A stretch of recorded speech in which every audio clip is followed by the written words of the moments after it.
मुसळधार पाऊस, कारदगा बारवाड खडकोळ बंधारे दुसऱ्यांदा पाण्याखाली। गेल्या 2 दिवसापासून तळ कोकणात व दूधगंगा परिसरात पावसाचा जोर वाढल्याने दूधगंगा वेदगंगा नदीच्या पाणी पातळीत वाढ झाल्याने कारदगा, भोज, खडकोळ, बारवाड बंधारे दुसऱ्यांदा मंगळवारी दिनांक 21 रोजी सकाळी पाण्याखाली गेल्याने या मार्गावरील वाहतूक सेवा पुन्हा बंद झाली आहे। जुलैच्या पहिल्या आठवड्यात पावसाला दमदार सुरुवात झाली होती।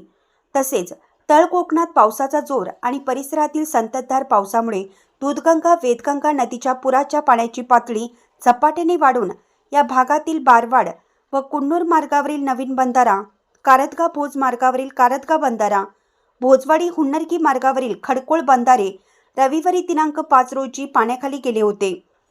मध्यंतरी पावसाने उघडीप दिल्याने पुराच्या पाण्याची पातळी कमी होऊन दिनांक 11 रोजी बंधारे खुले झाले होते।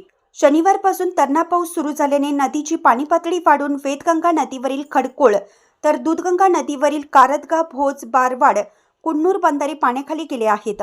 मुख्य संपादक प्रशांत कांबळे।